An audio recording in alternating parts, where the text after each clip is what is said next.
Hey loves, it's Britt, and in this video, I wanted to talk about how to intuitively read a composite chart or a Davison relationship chart. So, not talking about synastry, not talking about natal charts, but talking about these relationship charts that are based on the midpoints of the two people's charts in the composite chart, or the Davison chart is actually based on the midpoint between the two birth dates, and it actually is an actual day, but they both represent the same thing essentially, which is how these two people function in a relationship. You can use them for all types of relationships, but of course, I think the one that most people want to know about is romantic relationships, and the composite chart will definitely show the flavor or the energy that the two people become together.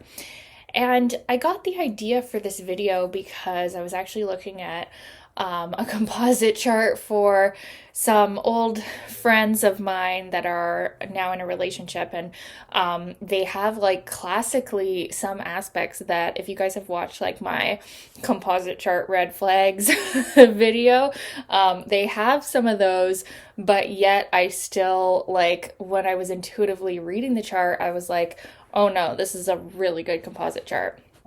Same thing with the Davison too. Like, this is a really good Davison chart. Even though it had a couple of these aspects that I do consider like some of the biggest red flags to have, which is the sun squaring Uranus or Neptune, and the moon squaring Uranus and Neptune.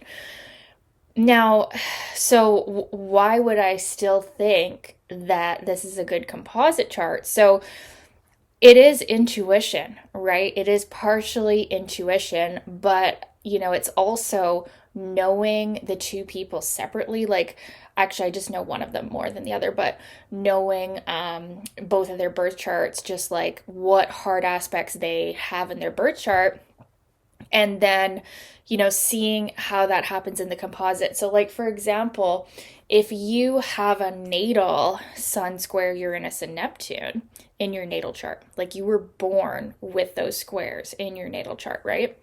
And then in your composite chart with your partner, you also have those squares.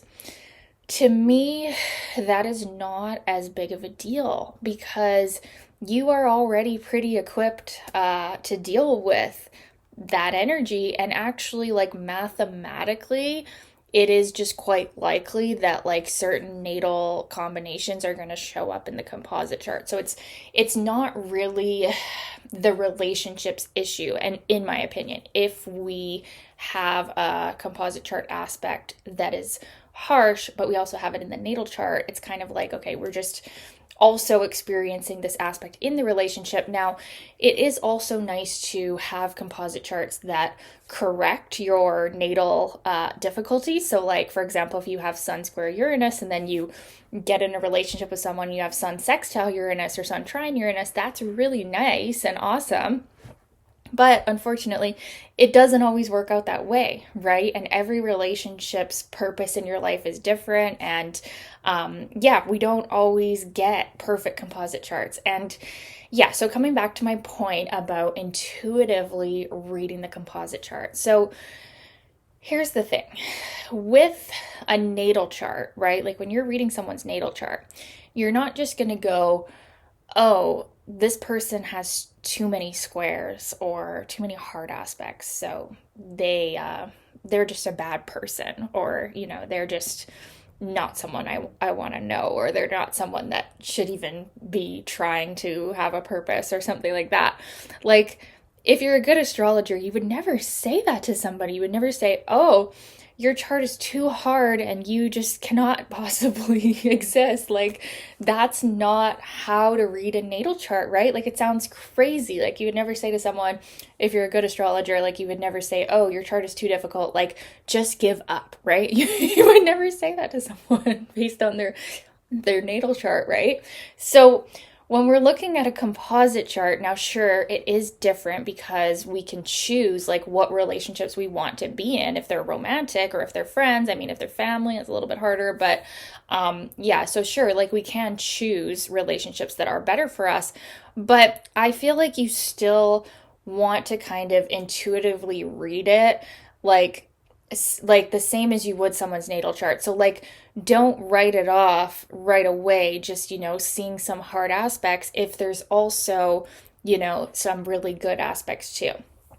So there's certain aspects that can, I feel like, correct some of the difficult aspects, like Jupiter aspects, or like I said, like if a hard aspect is actually in the natal chart of one or both of the people, then that can also kind of lessen its effects, or at least make it not so much an issue of the relationship, but an issue that is like unavoidable for the natal chart person to deal with, right? So there's these things, but when we're like intuitively reading a composite chart, now this is even going beyond astrology, and we're actually kind of like connecting into intuition, right? And like soul, heart guidance, right? So this isn't going to make sense to everybody.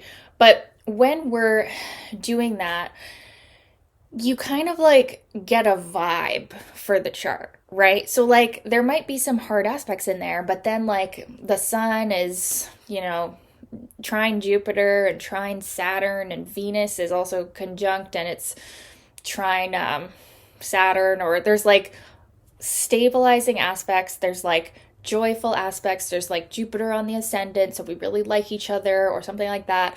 Like you kind of intuitively get a vibe or get a taste for a composite chart, and you can actually feel like what that relationship would feel like. You can put yourself into that composite chart and feel, does this feel good?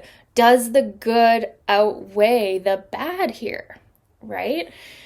And as an astrologer, I think, as an intuitive astrologer, that this is kind of how you read charts anyways, not just composite charts, like natal charts and synastry charts. Like you can kind of intuitively sense and feel like what someone is feeling. And I think that I would trust this voice over like, your fear when you see, oh my God, Sun is square Pluto or something, which is a very hard aspect to see in the composite chart, or like my personal red flags, right? Like Sun square Neptune, Sun squaring Uranus, like these are hard aspects. But when you assess the entire composite chart as a whole and you kind of feel into it, you can tell if like the relationship is still worthwhile and these challenges are necessary, because a relationship without challenges and without hard aspects, it sometimes just doesn't have enough to even form or even take hold or even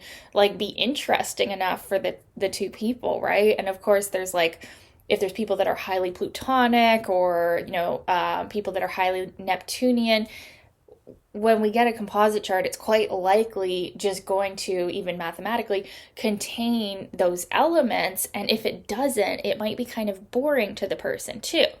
So challenges are good, hard aspects can be good, but you do want to also not be delusional. I'm not telling you guys to just be delusional about people that aren't treating you well. Like you want to look at the relationship too and like see what's actually going on. Just aside from astrology, that's actually a really good tip, is like aside from astrology, assess the relationship. Like, does this person care about me? Does this person treat me kindly, right?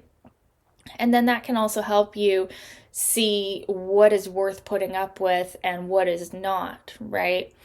But a few hard aspects is not going to break the whole thing, and it actually might be like necessary soul growth points for both people. And I think as an intuitive astrologer, you kind of can feel into it. Like what I recommend doing when you're studying a composite chart is to kind of just like stare at it and like zone out at it and just like allow it to speak to you. Allow your soul to like interpret it, not your mind, right? And then maybe you're not going to be so freaked out and worried about certain hard aspects, because you're going to see it in its entirety and see like its ultimate purpose in your client's lives or in your life or whatever.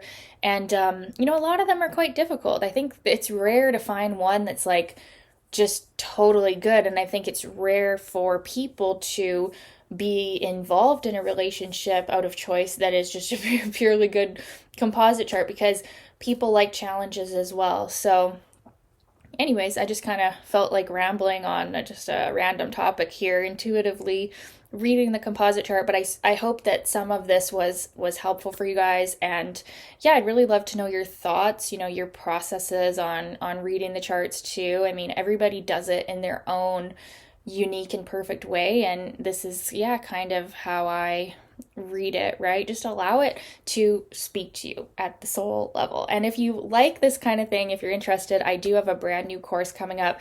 It's not about composite charts. Maybe we'll get there someday. It's just about, your natal chart, and even just activating the archetypes of each of the planets at the soul level. So I have a new course coming out. You can check out the link in the comments, you guys, if you're interested in soul astrology with me. Yeah, I'm super excited about that. Anyway, sending you guys all the love. Thank you for watching, and we'll talk soon. Bye.